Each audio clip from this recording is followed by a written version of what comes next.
Oke, langsung saja kita bahas contoh soal yang pertama, kita ketemu analogi padanan kata.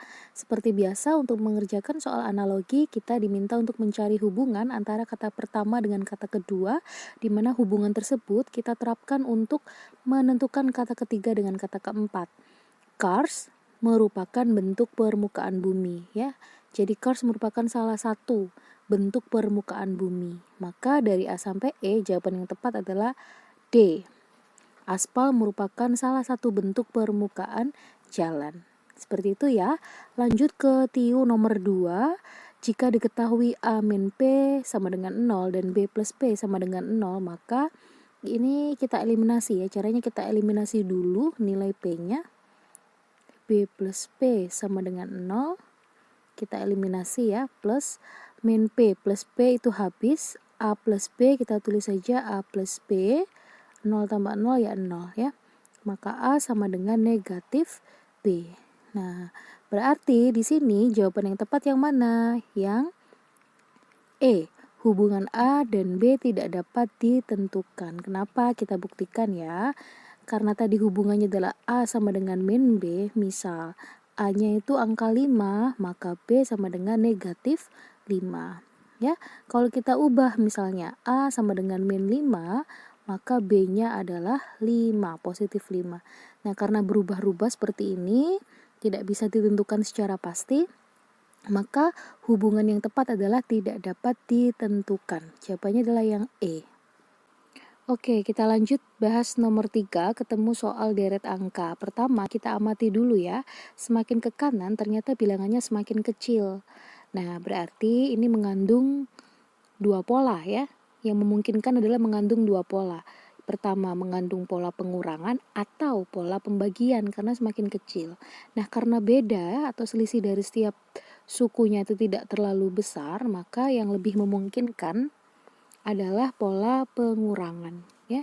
Kita kurangkan saja 1000 ke 998 itu berkurang 2, kemudian 998 ke 994 itu adalah berkurang 4, 994 ke 986 itu adalah berkurang 8, 986 ke 97 adalah berkurang 16 ya.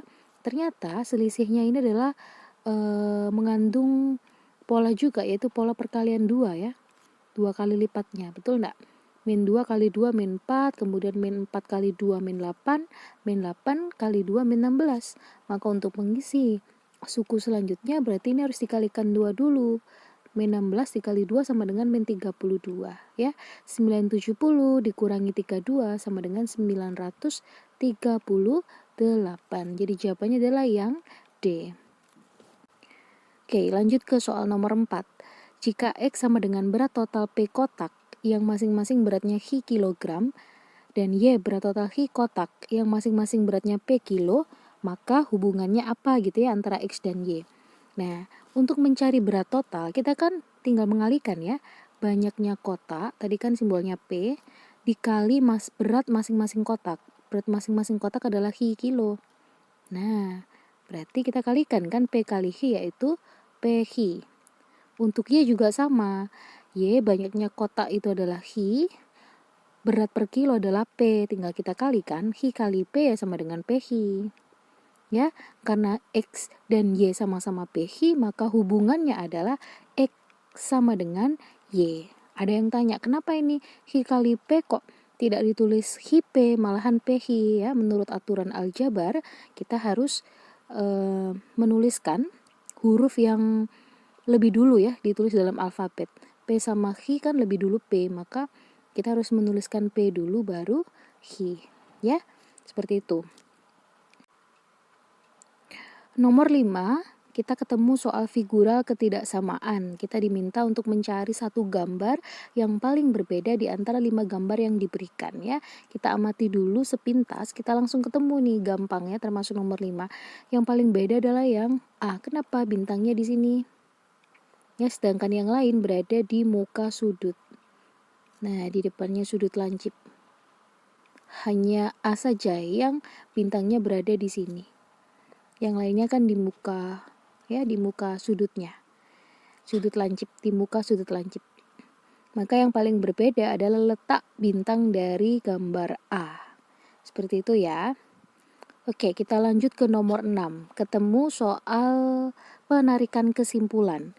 Jika Ani belajar, maka dia akan mendapatkan IPK bagus. Ini kita simbolkan. Jika Ani belajar itu P, mendapat IPK bagus itu Hi. Kenyataannya, Ani tidak rajin belajar. Karena rajin belajar tadi kita simbolkan P, maka tidak rajin belajar kita simbolkan negasi P. Gitu ya. Jika P, maka Hi. Premis keduanya negasi P, maka jawabannya adalah tidak bisa disimpulkan. Tidak dapat disimpulkan. Jadi jawabannya adalah yang D. Oke, lanjut ke nomor 7, ketemu deret angka lagi 1, 7, 4, 2, 2, 10, titik-titik 25, 20 dan seterusnya ya. Karena semakin ke kanan bilangannya semakin besar, maka ada dua kemungkinan ini mengandung pola penjumlahan atau perkalian. Karena selisih dari setiap sukunya itu relatif besar, maka yang lebih memungkinkan adalah mengandung pola perkalian. Ya, kita kalikan saja. 1 ke 7 itu ternyata kan kali 7. 7 ke 42 itu kali 6. 42 ke 210 itu kali 5. Berarti untuk selanjutnya kali berapa kira-kira? Ini mundur kan ya, 7, 6, 5. Berarti selanjutnya adalah 4. 210 kali 4 sama dengan 840. Lanjut ya, kita ke TIU nomor 8. 0,15 dibagi 0,24 sama dengan P dibagi 0,3 kali 0,4.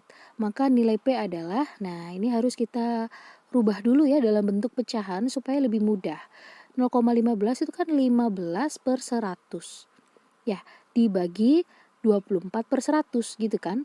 Karena ini adalah pembagian pecahan, maka harus kita rubah dalam perkalian. 24 per 100 kita rubah jadi 100 per 24.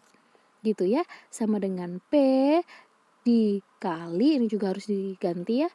Bagi 3 per 10 kita rubah jadi perkalian. 3 per 10-nya kita balik jadi 10 per 3. Dikali 0,4. 0,4 itu apa? 4 per 10. Nah, kita coret-coret dulu ya yang bisa dicoret. 100 sama 100, 10 dengan 10. Nah, 15 dan 24 bisa kita sederhanakan masing-masing dibagi 3. 15 bagi 3 itu 5, 24 bagi 3 itu 8. Ya, jadi 5 per 8 sama dengan, ini adalah tinggal 4 per 3P. Maka P sama dengan 5 per 8 gitu kan. Ini perkalian pindah ruas jadi pembagian. Pembagian jadi bagi 4 per 3. Ingat, pembagian pecahan harus dirubah dalam bentuk perkalian. Jadi dirubah dulu ya, kali 3 per 4. Nah 5 kali 3 sama dengan 15. 8 kali 4 sama dengan 32 ya. 15 per 32 kalau dirubah dalam bentuk desimal adalah 0,4675 ya. Kalau bagi teman-teman yang merasa kesusahan nih merubah desimal, kita bisa menggunakan cara pendekatan saja karena di sini kan pilihannya antara angka pilihan A sampai E ini kan relatif jauh ya, jadi kita bisa menggunakan pendekatan saja. Pendekatannya bagaimana? Kita dekatkan saja 15 per 32 kita bulatkan jadi 30. 15 per 30 kan setengah ya, setengah itu 0,5. Jadi kita cek saja dari pilihan A sampai E yang mendekati 0,5 itu yang mana? Yaitu yang E. Baik, kita lanjut ke nomor 9, kita ketemu analogi gambar ya. Analogi gambar itu prinsipnya sama dengan analogi padanan kata. Kita diminta mencari hubungan nih di ruas kiri, nantinya akan diterapkan untuk menentukan ya pola gambar keempat. Nah, di sini kita cek ya. Di sini kan ada persegi panjang, kemudian ada elips gini yang di dalamnya ada segi 4. Di nomor 2 ternyata posisinya berubah. Posisinya berubah ya. Berlawanan kan, jadi yang bawah jadi atas, yang atas jadi bawah gitu kan. Persegi panjang hitamnya di atas jadi di bawah, kemudian setelah dibalik ternyata ada tambahan elemen yaitu persegi panjang warna putih. Nah, dengan cara yang sama kita tentukan nih nomor 4 lewat gambar nomor 3.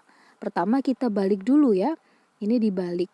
Kalau dibalik berarti lingkaran hitam ini kan harus ada di bawah ya, yang hitam. Kita cek A sampai E yang hitamnya di bawah, ternyata hanya B yang putih, berarti B langsung kita eliminasi. Salah, tinggal A, C, D, E. Kemudian karena ini bentuknya segitiga kan asalnya seperti ini ya. Kalau dibalik kan jadi seperti ini.